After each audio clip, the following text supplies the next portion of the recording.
My mother always said I was going to cause her an early death. I was not an easy child. From the time she found out she was pregnant, she had complications. From cramping and unexplained pain, to ultimately developing preeclampsia and needing an emergency C-section. I was already testing the boundaries. Then, as a baby, I gave her probably arguably the biggest scares of all. She said at one point she seriously considered if I was okay mentally. And I say the jury is still out on that one, 41 years later. When I was about 5 months old, I was in my mom's arms as she was feeding me a bottle and rocking me before nap time. We were in my nursery in the big over-padded rocking chair my grandma gifted her when I turned my attention to the door and stared. At first this wasn't surprising. Babies often stare out into space while eating, right? But she said I lifted my hand and pointed one finger towards the door and started giggling. She tried hard to convince herself it was just an overtired baby, full on milk and about to fall asleep. But that wasn't the only incident. About a month later, I was in my crib, having just woke up from a nap. Mom said she heard me playing with a toy, so she took an extra minute to come get me, so she could finish the last 2 bites of the sandwich she was eating, the first thing she had been able to eat all day. But suddenly it dawned on her. There weren't any toys in my crib. She had read early on not to put toys, blankets, or pillows in a baby's crib, so she was always diligent about it.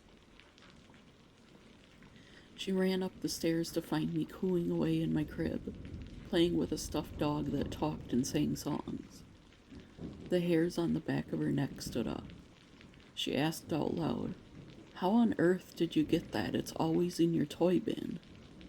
At that exact moment, I turned my head, pointed towards the door again, and grinned. Later, she told my dad, but he brushed her off, saying she probably accidentally grabbed it off my playmat with me when she picked me up to place me in my crib. At 1 year old, my aunt was watching me while my parents were out all day getting their taxes done and doing some errands they had been putting off for way too long. I was just starting to walk steadily, and she said, as with most 1-year-olds, I kept everyone on their feet, chasing me away from things I didn't need to be getting into. Things started out fine. She sat down on the floor and played with me for a while, made me breakfast, and cleaned me up when I basically flung the breakfast everywhere instead of eating it. And she set me free from my high chair for a bit before getting me dressed for the day. As we were in my nursery, she had me up on the changing table, placing a bow in my hair, when suddenly I stopped chattering away, went silent, turned to the left, and said, "Don't," towards seemingly nothing. She asked, "What's the matter, sweetheart? Did I hurt your head?" But I was so fixated on the air next to me, I said, "Don't touch," shaking a finger towards the air. My aunt loves all things paranormal, so she said, "Is someone trying to touch me, Jasmine?" To which I replied, "Tom." We still don't know who Tom is, or what he was trying to do to my aunt, since I was too young to remember now. But none of us knew a Tom who had passed away. My aunt thought this was the coolest thing ever, so she bragged about it as soon as my mom got home. She still laughs to this day when she explains the look of horror on my mom's face. Mom exclaimed, "Oh my God, she sees dead people." And my aunt says she laughed so hard for the next 10 minutes, she nearly choked.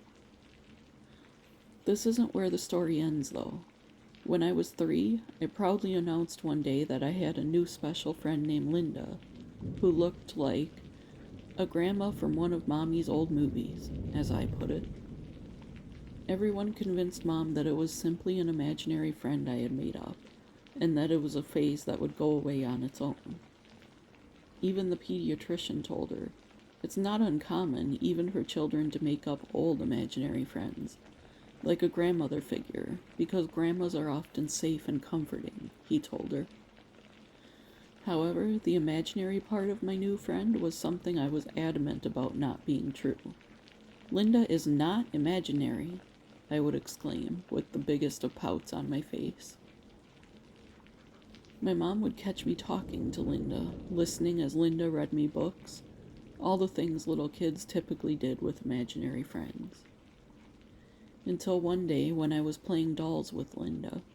My mom didn't pay much attention at first, just shook her head and kept walking through the living room, on the way to the kitchen to start dinner. But when she stopped to ask me if I wanted any more water in my cup, she dropped the pitcher of water when she said she saw the doll opposite of me, walking seemingly by itself across the floor. "See, Mommy, I told you Linda is not imaginary," I said, as my mom slowly fell to the ground, passing out as dramatically as you see happen in movies or medical dramas. It wasn't until that incident that she finally convinced my dad to sell the house. She was already standing by the door with me and a few bags packed when he walked in from work that night. I remember that day vividly, even though I was only 3 at the time. We never stepped foot in that house again. My mom sent movers for our stuff. My aunt did a cleanse on all of our belongings in both houses before my mom would settle down. To this day, my aunt finds it the coolest story to tell, and my mom will barely speak of it.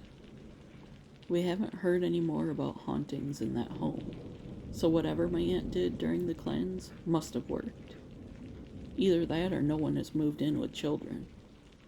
You haven't even heard the craziest part yet. My aunt researched the home, and it did belong to a Tom and Linda back about 50 years ago. They passed away within 3 months of each other, both in the home. They were a harmless old couple who enjoyed spending time with their many grandchildren in their golden years. That was a lot to unpack. First of all, I'm glad they were nice spirits and you didn't get harmed.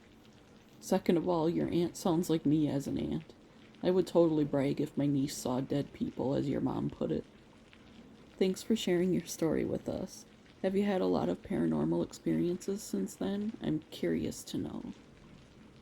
If you have a paranormal story to share, email it to the address in the description below. Please give the video a like and subscribe if you haven't. And with that, see you tomorrow, friends.